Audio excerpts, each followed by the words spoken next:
Chris Rea and Road to Hell Part 2 here on BBC Radio Lancashire. Good afternoon, myself Gemma Ray and Nicola Adam with you until 6 o'clock. How are things looking in the smallest room of your house, Nick, in Malton Dale? I'm a bit upset because it's lovely and sunny outside right now, and it's a bit dingy in the smallest room of the house. Also, it's all gone a bit to pot in here. As you know, I was selling my house, so all of the house was immaculate. It's like the tidiest it's ever been in history, and it's all, since we've sold, it's all deteriorating rapidly. So I'm kind of surrounded by junk right now. It's not as good for the soul, is it? No, not at all. Also, I'm wearing my big jumper because it might be sunny outside, but it's a bit chilly, isn't it? It's a bit chilly, so... It is. Yeah. Right, well, wrap up warm, get cosy, because we're going to chat to our first guest. Now, I'm just going to check he's there. Andrew Shanahan, are you there? Can you hear me? Good afternoon, Gemma. Oh, phew, because I was pressing the button seeing if you were there and I didn't know whether you were or not, so that's good. We don't have to play Billy Joel at this moment because we can chat to you. Now, before we talk about your novel, I wanted to kind of go a bit back in time and for the listeners to kind of get a feel for you and what you did with Man versus Fat. So take it away and tell our listeners what happened. So what happened with Man v Fat was that about 2014, I was tremendously fat. So I'd worked for the last 20 years or so as a journalist, and I'd been doing a lot of writing about food and doing a lot of restaurant reviewing, and rather unsurprisingly, that had led to me being pretty fat. I was desperate to lose weight, and essentially what I found through trying to lose weight was just how little support there was out there for men who wanted to lose weight. And it just seemed to me, that there was a real need for that kind of support because, I was the one bloke in the Weight Watchers class looking very sheepish at the back. And, it didn't feel like it was set up so that it could help support me. So I wanted to start something that was directly for men and that approached it in a sort of a male-friendly way. And so Man v Fat was born. And since 2014, we've helped millions of men around the world. It's expanded into things like football leagues for overweight and obese men, which are available all around the country. Some of them are free through local authorities. And it's just it's been an incredible journey with that. It's really taught me a lot about my own weight, but it's from where the book begins. That's really sort of the starting point of it, that I was someone who'd struggled with their weight all their lives and was trying to come to terms with it in my own head. And for any men who might be listening right now, what's kind of, how is your approach different? So you were saying there you really struggled to find anything out there that was specifically for men. So what did you find? What was the answer? Well, I think, it was important to say that we at Man v Fat don't really promote, there's no Man v Fat diet where we say, you have to eat Kit Kats every third Wednesday or anything like that. It's primarily about, getting that support and that accountability. And I think anyone who's ever been on a diet will know if you have to stand on the scales in front of someone on a weekly basis, it really does focus you. And what we found with the male groups that we run is that it's the accountability and it's the groups. It's the sort of, we have a lot of WhatsApp groups for the guys who are on the football leagues. And, they're really, really supportive, really, really caring. And it shows you a side of blokes that might not otherwise have seen. I know I've seen the Football League stuff on the TV before. I've seen it on BBC News. How has that been impacted throughout lockdown and since? Yeah, obviously we have to, same as all companies, we have to abide by the government regulations to make sure that what we're doing is COVID safe. And so there's been an awful lot of work making sure that the leagues are done in accordance with those guidelines and that we're putting men's health first. It's a hugely important aspect of what we do. And so putting men's health first, and including, I suppose, physical health and mental health, you were the top dog at Man versus Fat for a while, and then you kind of made a life-changing decision, didn't you? Yeah, essentially, as I said, I'm a journalist by trade. I like sitting down in quiet rooms and writing. That's kind of what I'm good at. And so as this business had grown around and the demand for it was so big, it had reached a point where really there was 100 plus employees across the country. It was launching in Australia and in America, and it was really a point where I needed to work out whether I was the best person to be taking that forward, or whether it needed someone who was skilled at running a business of that scale. And so fortunately, we had a great partner, and we were able to swap roles, essentially. So I stepped down as the managing director.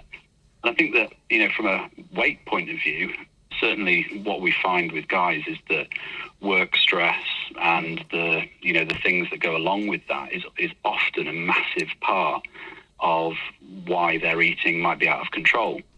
I know that, when I was running my previous business, I was working 10, 11-hour days. Mm-hmm. And, when I got home in the evening, I was just speed relaxing with some beer and crisps. And, I wasn't I didn't really feel like I had the capacity and the bandwidth to actually do anything about that. So in losing weight, I had to address that first.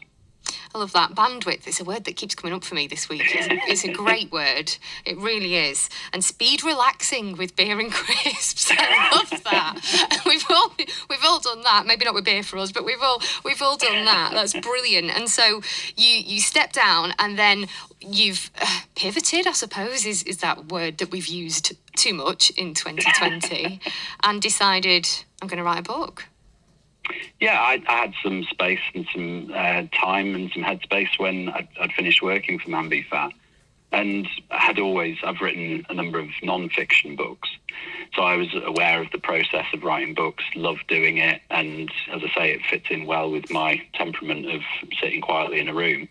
And it was really a luxury in many ways to be able to write a book. And so this book, Before and After, was written sort of July to October last year. Mm-hmm. And I don't think so the book broadly is about a man who's stranded at home during the middle of a pandemic, while a pandemic rages outside his window. And I released the book in January of this year. So yeah, you can probably see where that's going. I can see where that's going, and I'm going to hold that thought a second and sure. leave that for a minute, and play a song. And actually, while we play River of Dreams by Billy Joel, I'm going to ask you for the lottery numbers, for maybe the race results, for whatever races. Are you psychic, Andrew? Do you know what? I'm not. It's the most foresightful thing I've ever done. And I wish it wasn't. Well, listen, hold that thought. Let's carry on chatting about your book, Before and After, and the subject matter and just the amazing timing of it as well. After this, as I said, it's Billy Joel, River of Dreams, here on BBC Radio Lancashire.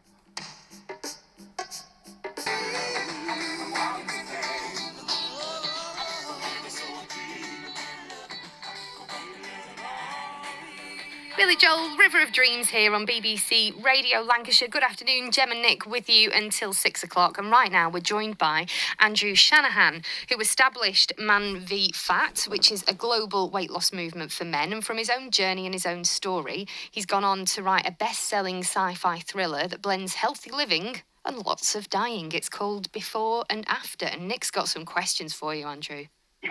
Sure. Hi, Andrew. Now, just to say that you are totally my spirit animal, because I'm a journalist. I spend all of my time sitting in a darkened room, writing stuff, and potentially I get the speed relaxing as well, the crisps, particularly. Yeah. Have resonated with me. I think it I love the fact that people imagine that journalists are out there with the trilby hat on, asking questions of people, but often it's just done in dingy little back rooms, isn't it? Yeah, even this show, in fact, because that's where I am right now in my back room. But tell us a little bit about the book then. So this is Before and After. Now you've just set the scene a little bit for us. Sure. So it's a book about a character called Ben Stone, and he weighs 601 pounds at the beginning of the book, and I don't think it's a spoiler to say that by the end of it he doesn't. And what it is that I really wanted to write a story that had a character who was overweight, and I'd spoken to a lot of men through the work that I'd done at Man v Fat who were what are called shut-ins, where their weight had reached a point where either they couldn't go outside or they just didn't feel comfortable going outside through mental health impact of their weight. And I just thought it was a really interesting, I thought obviously it's a tragic situation, but I thought it was also, from a story point of view, a really fascinating situation for a character to be in. And what I wanted was for the action to be happening around that character, but for them not really to be a part of it. So in the story, Ben is literally stuck in his flat. And there's this pandemic, sort of a pandemic of rage, if you like, that's going on outside his flat. And he can't be part of it because he can't get out of his flat. And really, it was just an opportunity for me to write about some of the things that I'd known about weight loss, about compulsive eating, and about, the problems around weight loss. And also, I really wanted to have a character who, wasn't this chiseled six-pack abs type hero character, because I think all of us just want to see characters and heroes who are real, who are a bit more like us. And I also wanted someone who was overweight, but for it not to be just a cosmetic thing, that, this is a real facet of the book, is about his weight and his battle against that, and also against the pandemic of rage that's going on outside his window. I have to say, that's resonated with me, because now I think about it, how many books do you read that have characters that are overweight as the main kind of protagonist? Sure. It's rare, isn't it? Really rare. Really rare. Really... I think, particularly in women, perhaps even more so, the main characters are rarely overweight. Absolutely. And what's so ludicrous is that, weight is such an issue for all of us. So for men, especially, it's, 7 out of 10 men are overweight or obese. And I think it's about 6.5 women out of 10 are overweight or obese. So, this isn't, it often, surprised me when people were saying, oh, that's quite a niche audience that you're writing about, overweight men. And it's not at all, it's many, many millions, 20, 30 million men in the UK who are in this exact situation and have experienced those frustrations and those difficulties that come as a result of having struggled with weight. And if you extend that to body image, that's all men probably, isn't it, really? Or it's all human beings, I think, at some point in their life, at least. Now, we have a clip of your book. Are you going to press the button, Gemma? I will. So this is the first couple of pages of Before and After, as read by the author, Andrew Shanahan. Listen to this. Tuesday, 4th of August 2020. 601 pounds, 273 kilograms. The fireman who falls to his death is Carl, and the one who kicks him out of the window is Carl. It seems like such a pointless thing to remember, but when the two firemen first arrive at my flat, Carl makes a big thing about him being Carl with a C and his colleague being Carl with a K. It would be more accurate to say Carl with a C is the one who compulsively chips in gags and catchphrases, and Carl with a K is the one who mostly works in a tight-jawed silence. It's the sort of bobbins you say when there's very little that needs to be said and silence is awkward. Everyone who has been through the flat that morning has their own versions of this mouth noise. Mostly it consists of a series of introductions and overly cheerful explanations. Hi Ben, I'm Josie, I'm the lead bariatric nurse, and I'll be helping to move you and making sure you're comfortable until we get to the hospital. Hi Ben, I'm Dr. Ash, and I'm responsible for making sure you're all fit and healthy for the big move. Hi Ben, I'm Lloyd, and I'm one of the diabetes nurses that will be getting you safely out of your flat and into the ambulance. There are more. I tune them out after a bit. The first name stuff is supposed to be reassuring and make me feel empowered. They all call me Ben once they've established that I am happy to be referred to that way. Ultimately, it makes it all seem like we're a bunch of mates who get together occasionally to lift a 601-pound man out of the front wall of his home with a crane. All standard stuff, very normal. Another of the inanities is that they all individually ask me to repeat and confirm what it is that's being done. So I tell them all repeatedly that I am having my leg amputated, and once that is established, then we confirm which leg it is. They all ask me to go through this process, even though Dr. Ash has already drawn on my right leg and signed his initials. So that gives you a little bit of a flavour of the first couple of pages of Before and After by Andrew Shanahan.